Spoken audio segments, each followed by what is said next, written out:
마태복음 8장 우리 28절에서 34절 말씀을 가지고 코로나 시대에 나는 누구의 편지를 받았습니까? 자, 우리 한번 가족들끼리 한번 인사를 하겠습니다. 우리는 하나님의 편지만 받아요 라고 인사합니다. 우리는 하나님의 편지만 받아요. 이 온라인 예배를 드리다 보니까 제 가슴 속에 사무치는 거 있어요. 그게 뭐냐 그러면 어떻게 하든지 하나님으로부터 제가 편지를 잘 받아서 정말 이 온라인으로 성도 여러분들에게 정확하게 전달을 해야 되겠다, 이런 마음밖에는 안 들어요.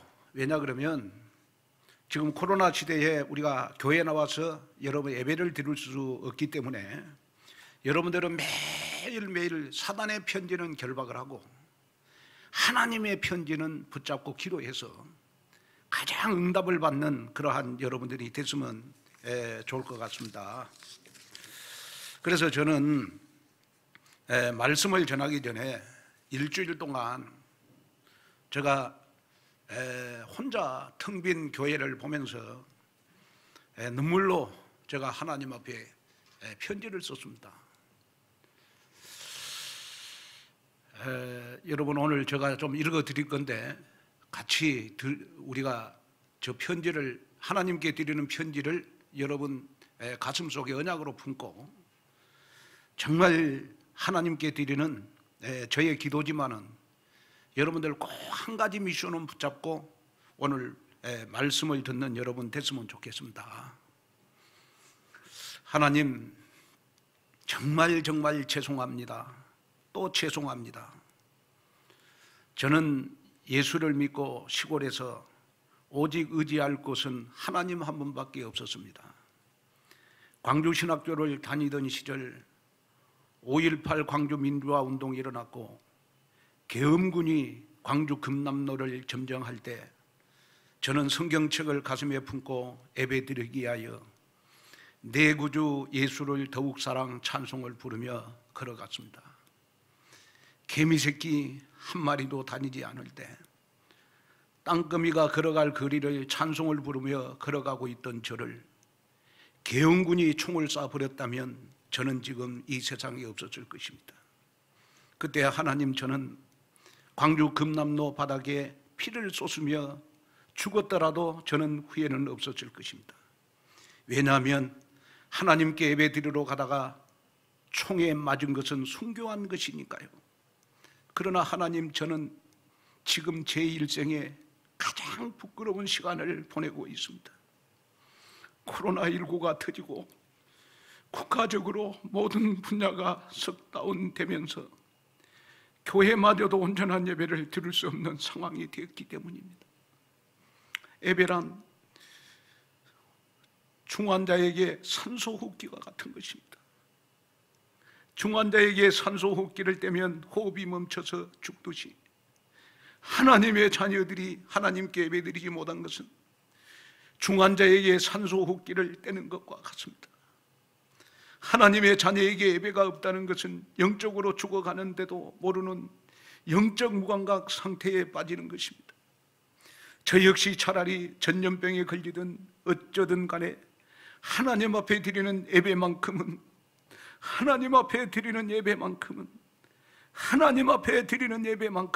목숨을 걸고 지키고 싶었습니다. 왜냐? 초대교회 교인들은 목숨을 걸고 예배를 지켰기에 로마를 복음할 수 있었습니다.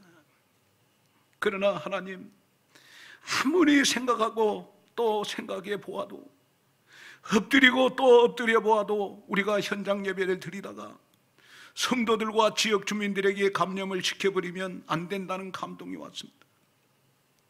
걸어갈 30년을 위해 재단을 굳게 지키기 위해서라도 지금을 조심해야 할 때라는 뜨거운 감동이 왔습니다.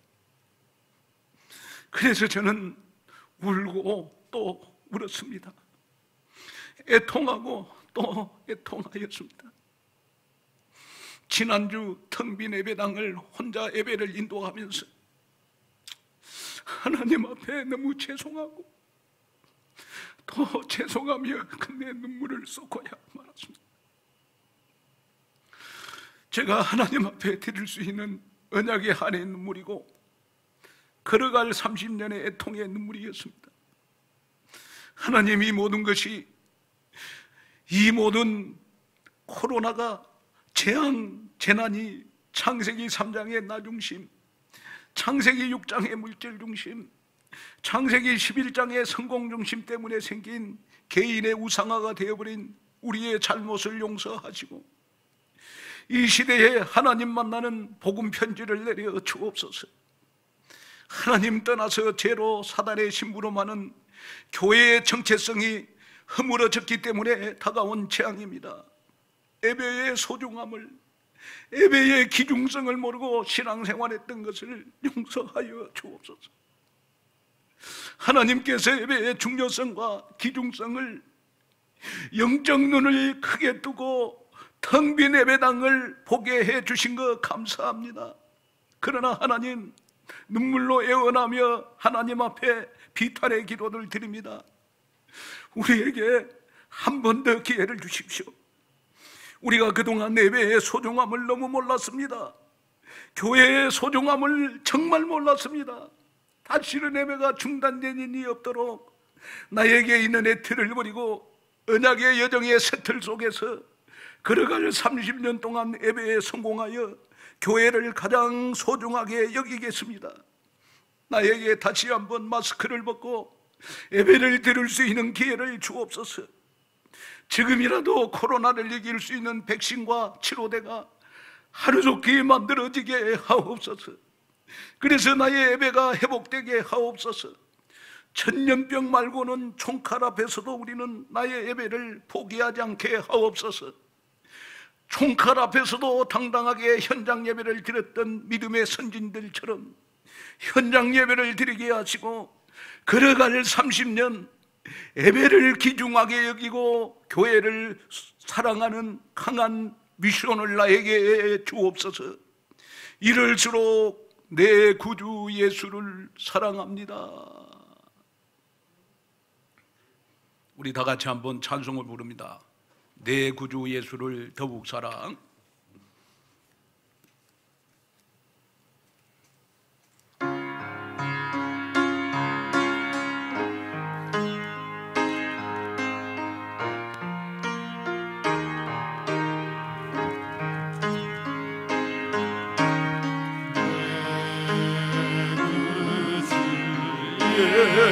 예수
예수를 더욱 사랑.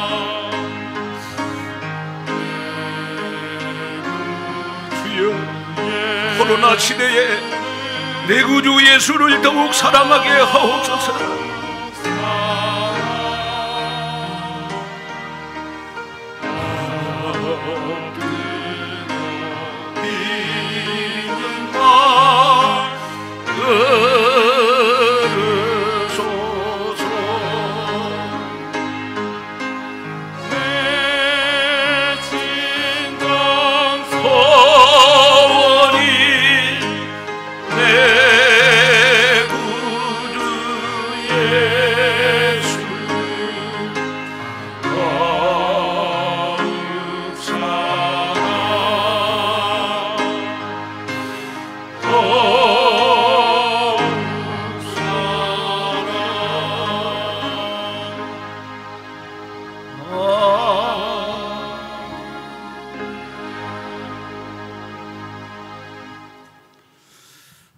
지금은 우리 코로나 시대입니다.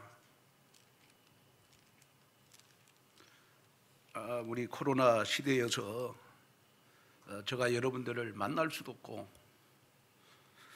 또 예배에 참석할 수 없으니 여러분들의 영적 상태를 제가 점검을 할 수도 없고 또 목회자는 어떻게 하든지 성도 여러분들의 영적인 것을 책임지는 것이 목회자 할 일 아니겠습니까? 그런데 하나님 앞에 기도하는 중에 하나님께서 저 마음속에 감동을 주셨어요. 그 감동이 뭐냐? 온누리교회 교인들은 과연 지금 코로나 시대에 누구의 편지를 받고 하루하루를 살아갈까? 이런 감동을 저에게 줬어요. 저는 우리 온누리교회 여러분들은 CVDIP가 있고 언약이 있고 여러분들은 237 나라가 있고 또 하나님은 여러분들을 통하여 사도행전 1장 8절을 성취시켜 가시기 때문에 하나님은 코로나가 왔지만은 보이지 않게 여러분들을 통하여 앞으로 미리 보기를 미리 드림을 미리 확신의 응답을 우리에게 주실 줄로 믿습니다. 그렇다면 여러분들은 매일매일 코로나 시대에 나는 하나님의 편지만 받고 하나님의 편지를 붙잡고 기도해서 응답을 받아야 되겠다. 여러분 이 믿음을 가지고 우리는 하루 5분만이라도 예배를 통해서 하나님의 편지를 매일매일 받는 그러한 여러분들이 됐으면 좋겠습니다. 편지라고 하는 것은 어떤 글인가요?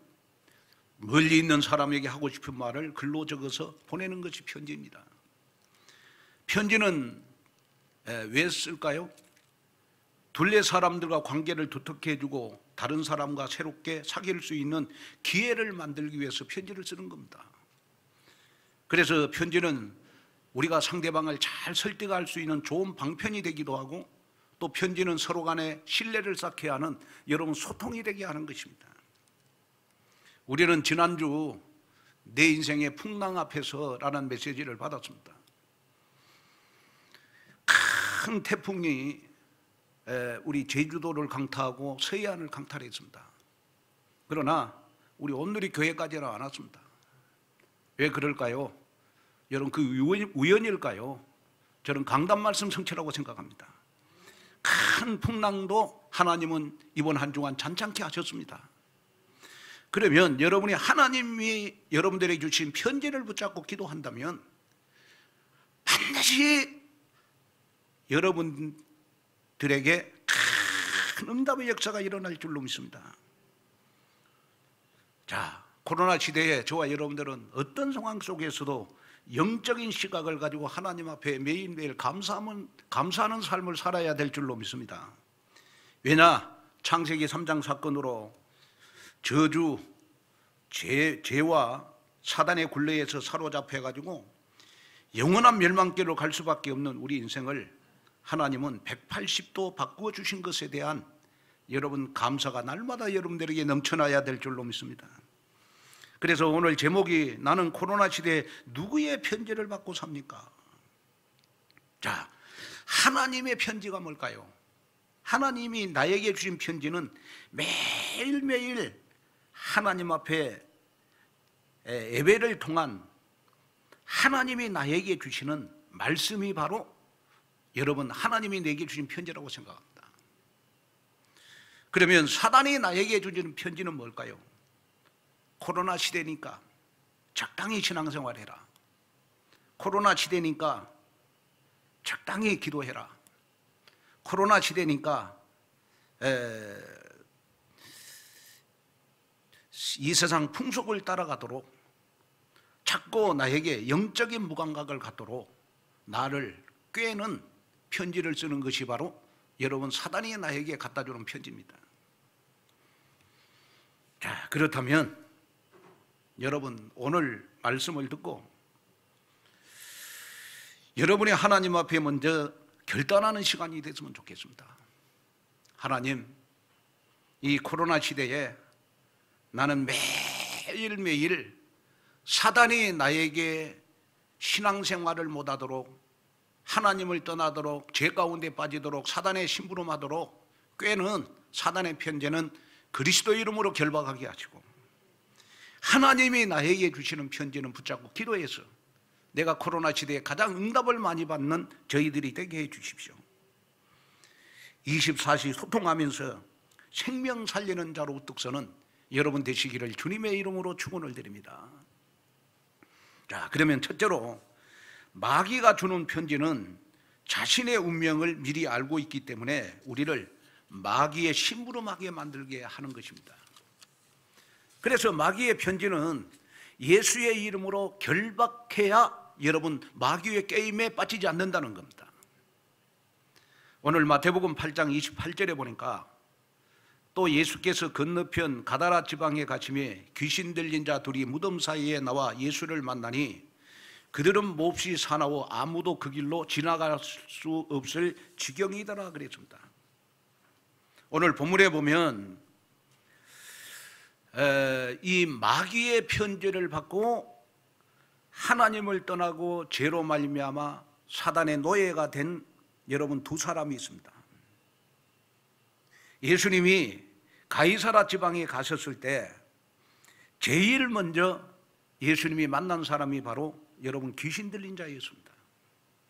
두 사람이 귀신 들린 상태로 있었는데 얼마나 사나웠던지 이 사람이 있는 곳을 지나칠 수 없을 지경이었다고 본문은 말하고 있습니다. 귀신이 들렸기 때문에 여러분 가족과 사회와 단절되어 가지고 처참한 삶을 여러분 살고 있었습니다. 왜냐? 그러면 바로 무덤에 살고 있었기 때문인 것입니다. 우리는 오늘 본문을 통해서 한 가지 우리가 마음속에 담아야 될 것이 있습니다. 그게 뭐냐 그러면 마귀의 편지를 받은 사람은 오늘 귀신 들린 이 두 사람처럼 무덤 사이에서 사회와 단절되고 또 가족과 단절돼서 나 자신도 모르게 영적으로 시달리는 고통 속에 빠진다는 겁니다. 그래서 마가복음 5장에 보면 이들이 귀신 들린 이후로 옷을 입지도 않고 집에 있지도 않고 무덤 사이에서 살았다고 말씀을 해주고 있습니다. 어찌나 힘이 셌든지 발작을 하면 묶인 쇠사슬을 끊고 돌아다니기도 해가지고 정상적인 삶을 살 수 없는 그런 상태였습니다. 완전히 자기 능력을 여러분 상실했기 때문에 귀신이 지배하는 대로 귀신이 하라는 대로 심부름하는 그러한 상태였습니다. 자, 오늘 본문을 통해서 여러분 사단은 언제 나에게 편지를 줄까요? 사단은 언제 나에게 편지를 줄까요? 내가 영적으로 무감각할 때, 코로나 시대니까 내가 적당히 신앙생활을 해야 되겠다. 코로나 시대니까 나는 적당히 내 나름대로 취미로 신앙생활을 해야 되겠다 하는 사람들에게 사단은 편지를 주고 있다는 걸 기억하셔야 됩니다. 신약성경에 보면 한 100여 차례에 걸쳐가지고 귀신에 대해서 언급을 하고 있습니다.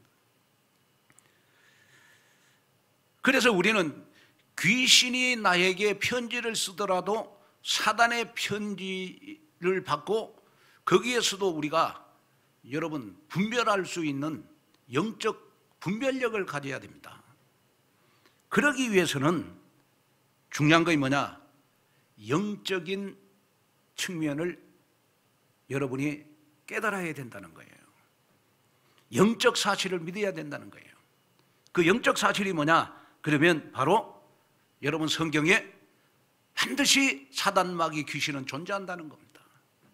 그래서 나를 여러분 오늘 본문에 나온 두 사람처럼 나를 여러분 정신적으로 여러분 고통당하게 만들 수 있다는 겁니다. 그래서 마가복음 5장 9절을 보면 예수님께서 귀신 들린 자에게 이름을 물어보았더니 군대 귀신이라고 그랬죠. 여기에 군대라고 하는 말은 헬라어로 보니까 레기온이라는 말이에요. 레기온. 여기에 레기온이라는 말은 약 6천 명의 로마 군대를 의미하는 겁니다. 그러니까 약 6천 명의 군대 귀신이 이 두 사람에게 들어갔기 때문에 이 두 사람은 그 지역 사람들이 다 덤벼도 감당을 할 수가 없는 것입니다.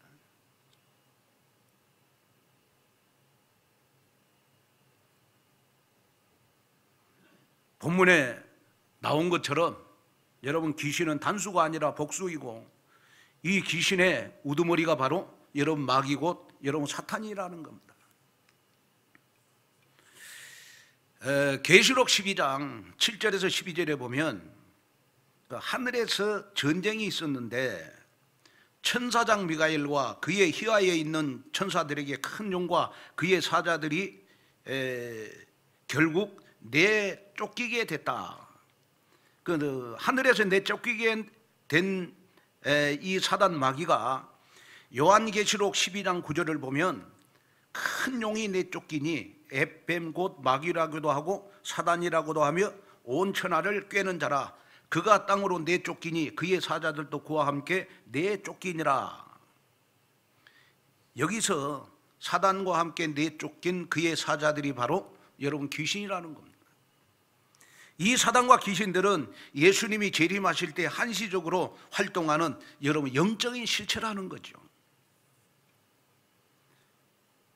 그래서 사단의 편지는 나를 올바로 언약 생활을 못하도록, 나를 신앙생활을 못하도록, 나를 말씀을 못 붙잡도록 날마다 나를 꿰는 편지를 나에게 전달해 주신다는 거예요. 그래서 오늘 29절을 보면 예수님을 향해 귀신 들린 자가 소리 질러서 이렇게 말을 했어요. 하나님의 아들이여, 우리가 당신과 무슨 상관이 있나이까? 때가 이르기 전에 우리를 괴롭게 하려고 여기 오셨나이까? 하더니 예수님에 대해서 하나님의 아들이라고 귀신같이 알고 있었습니다. 그러면서 하나님의 아들이여 그랬어요. 귀신은 자기의 운명이 얼마 남지 않은 것을 알고 여러분 하나님의 형상대로 지음받은 우리 인간들을 여러분 괴롭히는 것이 바로 여러분 사단의 역할이라는 겁니다. 어떻게 괴롭히냐? 그러면 요한복음 10장 10절에 보면 도적이 오는 것은 죽이고 멸망시키는 것뿐이라 그랬어요. 사단은 지금도 여러분 저와 여러분들의 영적인 것을 도둑질해가고 여러분 하나님을 떠나고 죄로 말미암아 사단의 심부름해가지고 자꾸 저와 여러분들을 여러분 멸망시키게 하는 것이 바로 여러분 사단의 역할이라는 겁니다. 그래서 사단은 지금도 우리에게 편지를 써서 너희 예배를 놓치고 말씀을 놓치고 기도를 놓쳐서 영적으로 정신적으로 육신적으로 시달리게 만들어서 여러분 우리를 멸망시키게 하는 것이 바로 여러분 사단의 역할이라는 거예요. 또 사단은 지금도 우리에게 편지를 쓰는데 그 어떤 편지를 쓰고 있느냐? 그러면 바로 문화를 위한 공격입니다.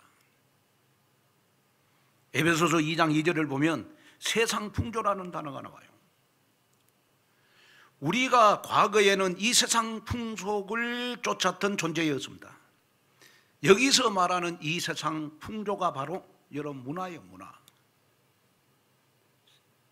세상 문화는 결국 여러분 이 세상 풍조를 쫓는 문화는 결국은 여러분 귀신 문화입니다. 그래서 사단은 자꾸 코로나 시대에 저와 여러분들을 공포, 두려움, 불안하게 만들어가지고 자꾸 여러분 예배를 놓치게 만들고 말씀을 놓치게 만들고 기도를 못하게 해서 12가지 영적 문제 고통 속에 빠지게 하는 것이 바로 사단이 우리에게 주는 편지라는 겁니다. 여기에 여러분 절대로 빠지지 않는 여러분 됐으면 좋겠습니다. 그래서 저는 온누리교회 성도들만이라도 코로나 시대에 사단의 편지를 받았을 때 정말 하나님의 말씀을 붙잡고 사단의 편지를 그리스도의 이름으로 결박시킬 수 있는 그러한 이 시대의 영적인 체인지의 메이커가 됐으면 좋겠습니다. 제가 이 설교를 하는 것은 뭐냐 그러면 여러분들을 제가 만날 수도 없고 또 여러분들하고 제가 소통할 기회가 없으니까 어떻게 하든지 여러분들은 여러분들 가정에서 현장에서 여러분 하나님하고 소통이 돼야 될 줄로 믿습니다. 그런데 결국은 이 코로나가 결국은 저는 이 시대에 여러분 우상문화, 귀신문화, 점술문화 속에 빠지게 만드는 하나의 기회가 되겠다 그런 생각이 들어져요. 이럴수록 여러분 우리는 정말 조금이라도 여러분을 꿰는 사단의 편지가 여러분들에게 도달했을 때 그리스도의 이름으로 하나님의 말씀으로 결박시키는 영적인 눈을 뜨는 그러한 여러분들 되시기를 주님의 이름으로 축원을 드립니다. 그 다음에 둘째, 하나님이 주시는 편지는 한 영혼의 구원에 있다는 것입니다. 오늘 마태복음 8장 29절 32절에 보니까 이에 그들이 소리질러 이르되 하나님의 아들이여 우리가 당신과 무슨 상관이 있나이까 때가 이르기 전에 우리를 괴롭게 하려고 여기 오셨나이까 하더니 마침 멀리서 많은 돼지떼가 먹고 있는지라 귀신들이 예수께 간과하여 이르되 만일 우리를 내어 쫓아내시려면 돼지떼에 들여 보내주소서 하니 그들에게 가라 하시니 귀신들이 나와서 돼지에게로 들어가는지라 온 떼가 비탈로 내리달아 바다에 들어가서 물에서 몰사하거늘 그랬어요. 여러분 하나님이 주시는 편지를 받고 있다면 그 하나님이 주시는 편지는 바로 매주일 여러분 강단 말씀이 바로 하나님이 여러분들에게 주신 편지인 것입니다. 오늘 본문을 보면요 자신의 운명을 알아챈 귀신들은 여러분 주변에 있는 돼지떼에게로 들어갔어요. 그 돼지떼에게 들어갔는데 그 두 사람에게 있던 이 군대 귀신을 예수님께서 말씀을 했어요. 어떤 말씀을 했느냐 그러면 돼지떼에게 귀신이 들어가는 것을 허락해 주소서. 이 두 사람이 그랬더니 예수님께서 한마디로 말해서 군대 귀신아 돼지떼에게로 들어가라 가라 이렇게 말 한마디 했더니 이 돼지떼에게로 귀신이 들어가 가지고요 귀신들이 이 귀신에 들린 돼지떼들이요 여러분 비탈을 내리 달아가지고 여러분 갈릴리 바다에 여러분 2,000마리가 빠져 죽었어요. 마가복음 5장 13절을 보면 돼지떼의 수가 바로 여러분 2,000마리나 됐다 그래요. 여러분 돼지 한 마리에 여러분 30만 원 잡고 2,000마리면 계산으로 따지면 한 6억 정도 돼요. 자 그러면 이 가이사라, 이 가다라 이 지방에 사람들의 생활 수준이 여러분 무엇을 해서 생활을 했느냐 그러면 돼지를 키워가지고 생활을 했어요. 그래서 집집마다 가가하고 여러분 돼지를 안 키운 여러분 가정이 없었어요.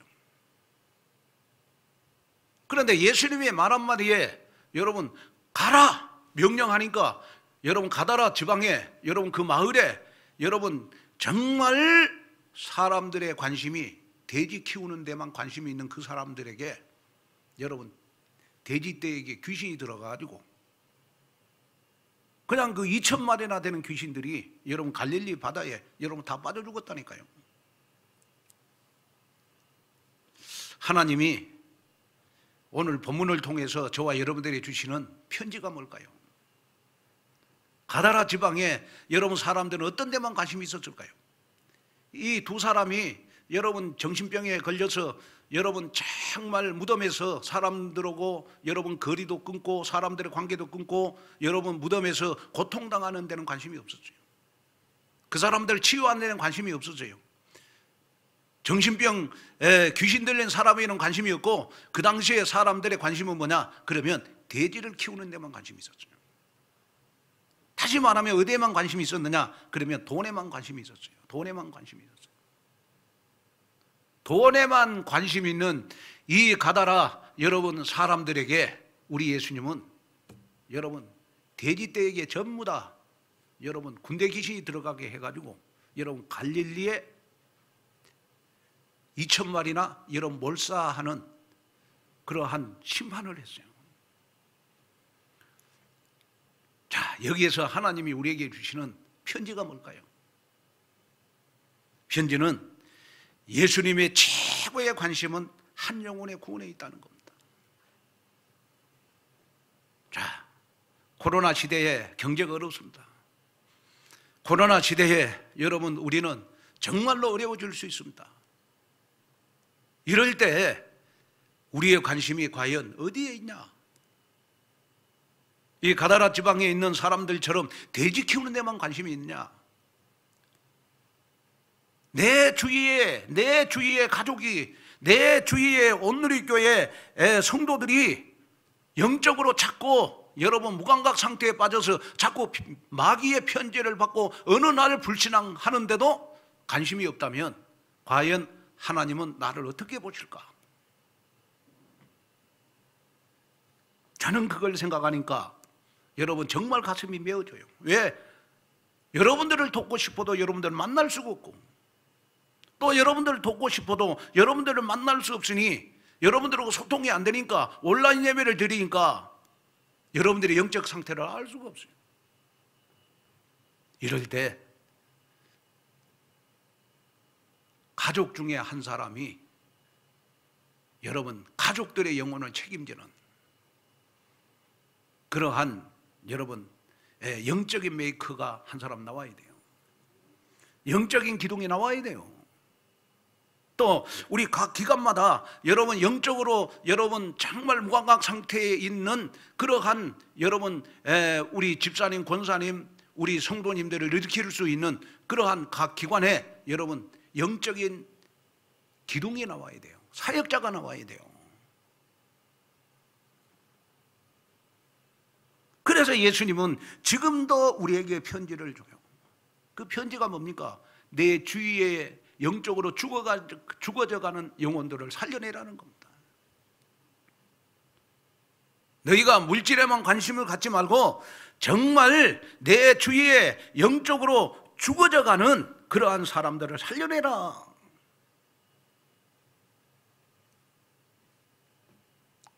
오늘 본문에 가다라 지방에 있는 사람들은요, 이 귀신 들린 이 두 사람에게는 관심 없었다니까요. 어디에만 관심이 있었느냐? 그러면 돼지 키워가지고 여러분 돈 버는 데만 관심이 있었어요.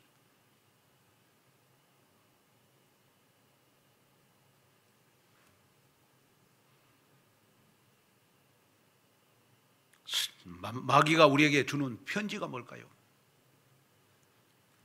코로나 시대니까 네 중심으로 살아라. 물질 중심으로 살아라. 성공 중심으로 살아라. 이렇게 편지를 줘요, 우리에게. 그럼 그쪽으로 자꾸 우리를 꿰는 거예요. 그러나 하나님이 우리에게 주신 편지는 뭡니까?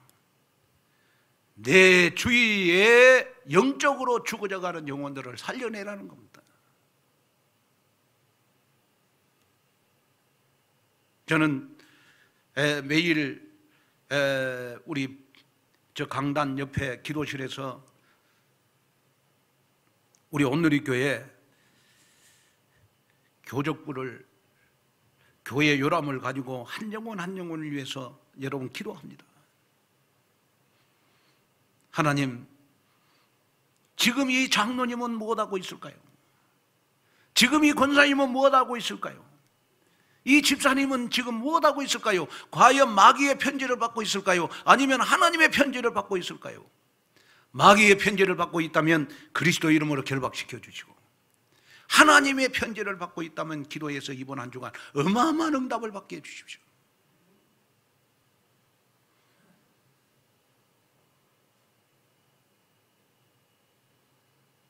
그냥 한 마을을 여러분 예수님은 완전히 심판했어요. 왜? 영혼에 관심 없으니까. 여러분 이 코로나 시대에요, 여러분 우리가 코로나 핑계대고 지금은 정말 여러분이 영혼에 관심 없다면 여러분 나의 미래는 힘들어질 수 있어요. 그러나 코로나 시대일지라도 정말 하나님 한 영혼을 가슴속에 품고 기도하게 해주세요. 한 영혼을 살리는 전도자 되게 해주십시오. 한 영혼을 살리는 사역자가 되게 해주십시오. 한 영혼을 살리는 핵심 영혼이 되게 해주십시오. 여기에 여러분 한을 가지고 기도하셔야 됩니다. 그래서 부탁을 드립니다. 우리 온라인 예배로 드리지만은 여러분들 얼굴 볼 수 없지만은 그래도 우리가 소통할 수 있는 데는 최대한 소통을 하자. 서로 여러분 기도 응답 받은 일이 있으면 서로 당회장 목사님하고 소통도 하시고, 또 여러분 부목사님들하고 소통도 하시고, 또 여러분 우리 담당 교역자들하고 소통도 하시고, 각 기관별로 소통을 해가지고 우리 정말 한 영혼이라도 낙오되는 사람이 없도록.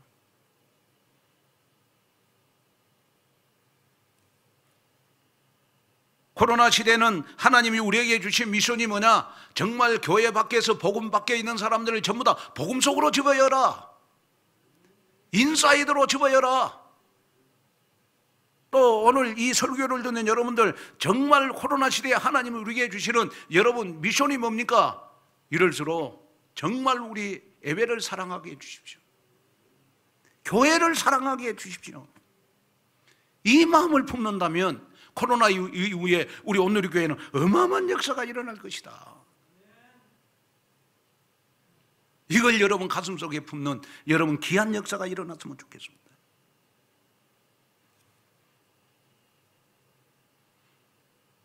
많은 교인들이 앉아 있을 때하고 또 텅 빈 예배당을 볼 때하고, 여러분 저는 사람을 보고 설교할 수가 없어요. 지금 왜? 숫자가 뭐 안 앉아 있으니까.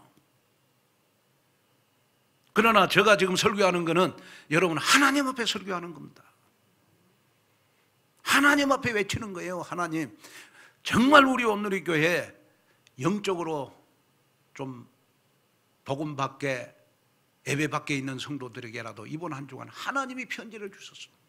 다 복음 안으로, 교회 안으로 들어오게 해 주십시오. 여러분이 응답의 역사가 일어나야 되겠다.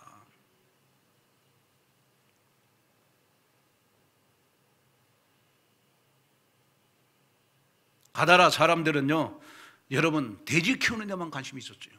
그러나 우리 예수님은 여러분 귀신 들린 이 두 사람에게 관심이 있었어요. 그래서 귀신 들린 두 사람을 예수님이 쫓아냈습니다.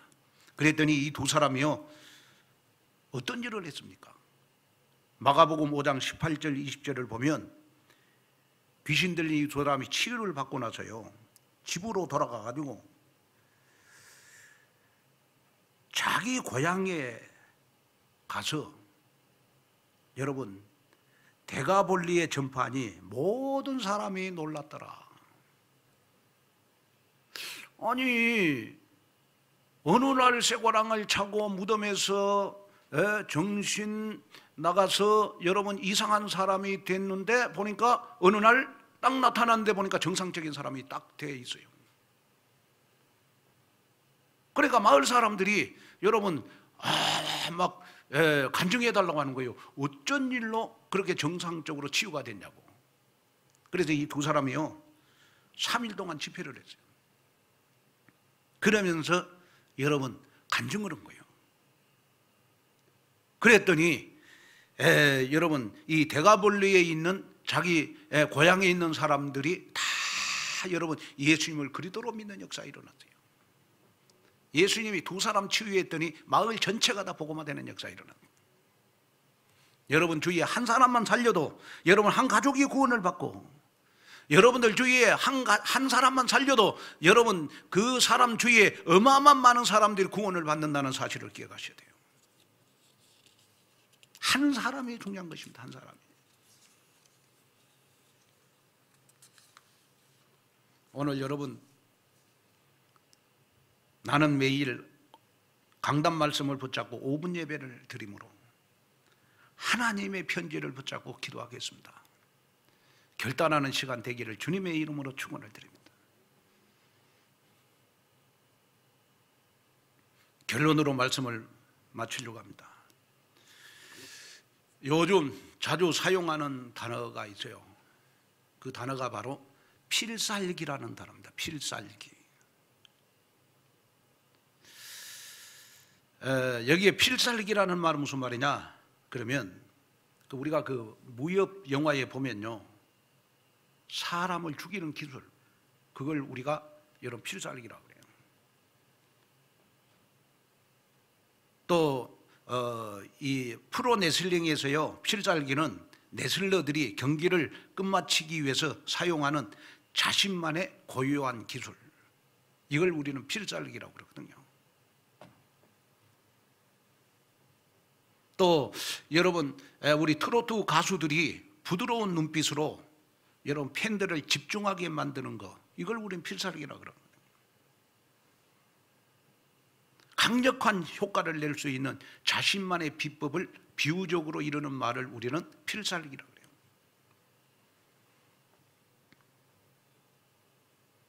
그 제가 생각해 봤어요. 김한곤 목사의 필살기는 뭘까? 바로 여러분들을 위해서 제가 웃어주는 거 아니겠냐. 그게 바로 저희 필살기일 수도 되겠다.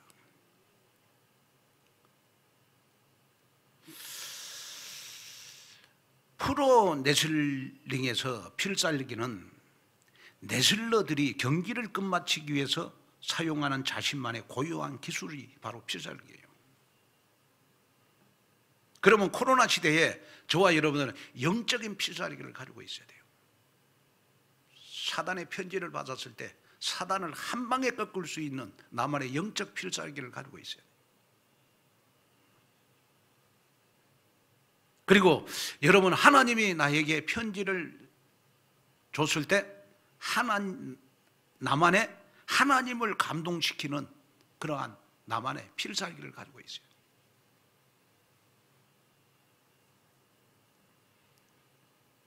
그러면 오늘 이 말씀을 듣는 저와 여러분들은요, 이번 한 주간 동안 여러분 나만의 영적인 필살기를 가지고 있어야 됩니다.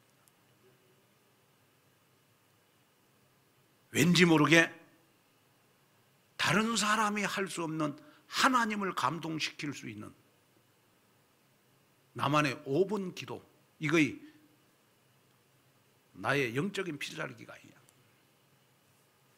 또 사단이 나를 꿰었을 때 사단을 그리스도의 이름으로 한 번에 박살낼 수 있는 그러한 나만의 영적인 필살기를 가지고 있어야 돼요. 그래야 코로나 시대에 저와 여러분들 살아남을 수가 있는 줄로 믿습니다.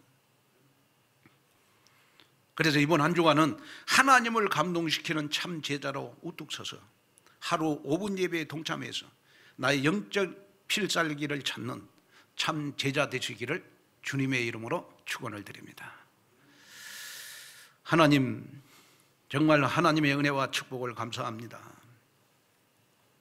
오늘도 말씀을 들으면서 나의 관심이 어디에 있습니까?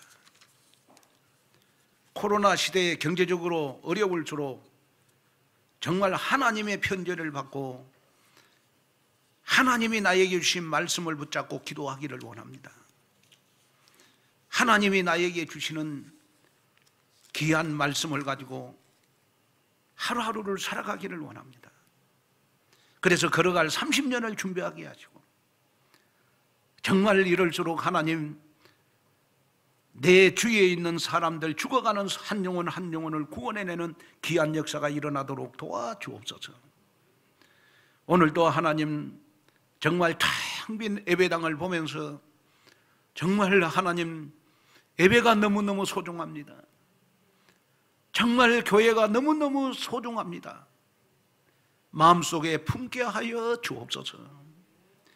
예수님의 이름으로 간절히 기도하옵나이다.